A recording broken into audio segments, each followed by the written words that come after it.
కేంద్రంలోని భారతదేశ ప్రధాన న్యాయస్థానమైనటువంటి సుప్రీంకోర్టు ఈ నెల 1వ తేదీన ఎస్సీ వర్గీకరణకు అనుకూలంగా తీర్పునివ్వడాన్ని వ్యతిరేకిస్తూ మునుగోడు మండల కేంద్రంలో జాతీయ మాల మహానాడు ఆధ్వర్యంలో డాక్టర్ బిఆర్ అంబేద్కర్ విగ్రహానికి పూలమాలలు వేసి పాలాభిషేకం నిర్వహించారు. అనంతరం అంబేద్కర్ విగ్రహం ముందు నోటికి నల్ల రిబ్బన్లు ధరించి నిరసన తెలిపారు. ఈ సందర్భంగా ఈ నెల 7, 8, 9వ తేదీలలో నిర్వహించే సామాజిక చైతన్య దీక్షలు కడపత్రాలను ఆవిష్కరించారు. జాతీయ మాల మహానాడు జాతీయ స్టీరింగ్ కమిటీ మెంబర్ గోలి సైదులు పాల్గొని మాట్లాడారు.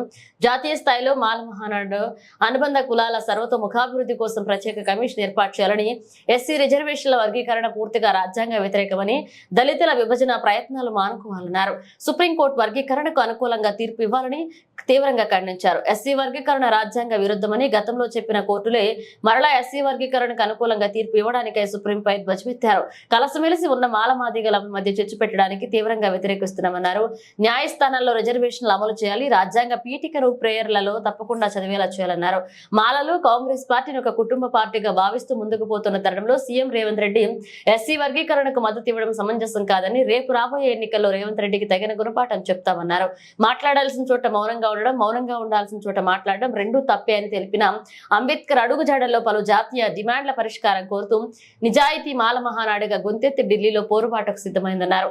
సామాజిక చైతన్య పోరాటానికి దళిత బహుజన మేధావి సబండ వర్గాలు మద్దతు ఇవ్వాలని ఆగస్టు 7, 8, 9 తేదీల్లో ఢిల్లీలో జరిగే సామాజిక చైతన్య దీక్షలకు పెద్ద ఎత్తున తరలివచ్చి విజయవంతం చేయాలని పిలుపునిచ్చారు.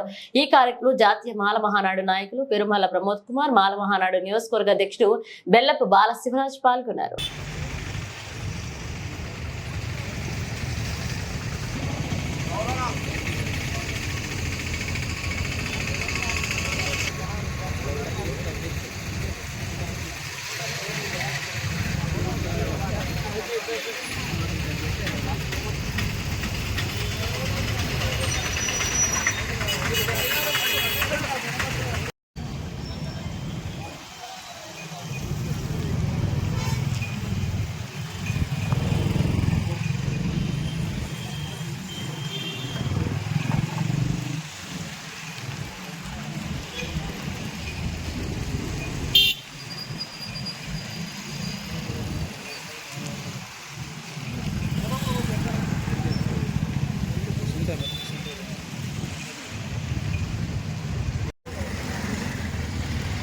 సుప్రీంకోర్టు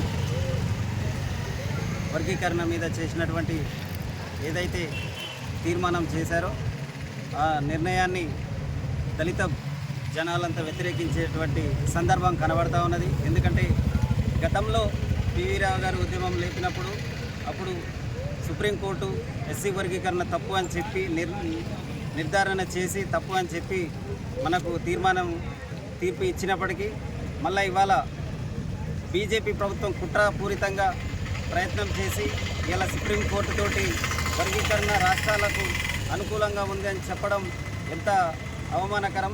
సుప్రీంకోర్టే 2 విధాలుగా చెప్తే న్యాయస్థానంలో ఉన్నటువంటి నమ్మకం పోయింది ఇవాళ సుప్రీంకోర్టు మీద, న్యాయ వ్యవస్థ మీద. అందుకనే ఈ విషయాన్ని ఖచ్చితంగా మళ్ళీ మేము అప్పీల్ చేసి మళ్ళీ సుప్రీంకోర్టు 9 సభ్యులతో కూడినటువంటి న్యాయస్థానాన్ని మేము కోరుకుంటూ ఉంటాం.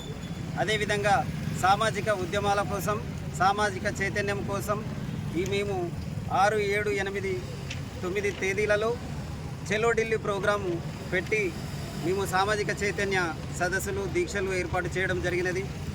ఇప్పుడు మనవాద చేతుల్లో మనుధర్మ శాస్త్రాన్ని తీసుకురావడం కోసం బీజేపీ కుట్రపూరితంగా చేస్తూ ఉన్నది. కాబట్టి మేము ఈ సామాజిక ఉద్యమాలు చేయడం మొదలుపెట్టినాము. అదేవిధంగా ఎస్సీ వర్గీకరణ అడ్డుకొని తీరుతాము. రాష్ట్ర ప్రభుత్వం ఇవాళ మాలలకే సొంతమైనటువంటి కాంగ్రెస్ పార్టీ, మాలలు మా సొంత పార్టీగా గుండెల మీద ఎత్తుకొని ఇవాళ కాంగ్రెస్ పార్టీని గెలిపించినప్పటికీ ఇవాళ ముఖ్యమంత్రి గారు మేము ఆర్డినెన్స్ తెచ్చి, గవర్నర్ గారి ఆమోదంతో ఆర్డినెన్స్ తెచ్చి మేము ఇంప్లిమెంట్ చేస్తామనేది చాలా బాధాకరమైన విషయము. ఇవాళ ముఖ్యమంత్రి గారికి ఒకటే చెప్పదలుచుకున్నాము, ఇవాళ మాలలు మాత్రమే మిమ్మల్ని భుజానాలు వేసుకొని గెలిపించడం అనే విషయము మీరు మర్చిపోయారు. ఈరోజు మొన్న జరిగిన పార్లమెంటు ఎన్నికల్లో కూడా మాదిగలు మొత్తం బీజేపీకి సపోర్ట్ చేసినప్పటికీ మాలలు మేము ప్రెస్టేజ్గా తీసుకొని మేము కాంగ్రెస్ పార్టీని గెలిపించాలని ప్రతి ఒక్కరు కంకణం కట్టుకొని పనిచేసి ఇవాళ కాంగ్రెస్ పార్టీకి సీట్లు తేవడం జరిగినది. అయినా కానీ మీరు ఒక మాదిగలకు మీరు మద్దతు తెలుపుకుంటూ సామాజిక న్యాయం లేకుండా మేము ఆర్డినెన్స్ తెస్తామంటే జనగణన లేకుండా మీరు ఎట్లా తెస్తారు? జనాభా ప్రాతిపదిక ప్రకారము మీరు విభజన ఏమైనా చేయదలుచుకుంటే మీరు చేయాలి, కానీ మేము ఆర్డినెన్స్ తెచ్చి మొత్తం ఏబిసిడి వర్గీకరణ చేస్తారంటే ఏబిసిడి వర్గీకరణ మొత్తం దానికి సంబంధించిన విషయం ముఖ్యమంత్రి గారికి అవగాహన లేకపోయిండొచ్చు. బహుశా కొత్తగా ముఖ్యమంత్రి అయ్యింది కాబట్టి ఆయనకు ఇంతకుముందు మంత్రి పదవులు కింద చేసిన అనుభవం కింద పెద్దగా లేదు కాబట్టి ఇవాళ ముఖ్యమంత్రి అయ్యి మేము ఏదంటే అది నడుస్తుందనే ఒక ఉద్దేశంతో ఉండడేమో అనుకుంటున్నాము. కానీ జనగణన చేయకుండా వర్గీకరణ విషయాల మీద ఏలు పెడితే మాత్రము భవిష్యత్తులో రేపు స్థానిక సంస్థలలో మాలలు ఖచ్చితంగా నీ పార్టీకి బుద్ధి చెప్తారనే విషయాన్ని కూడా గుర్తు చేస్తూ ఉన్నాము. జై భీమ్.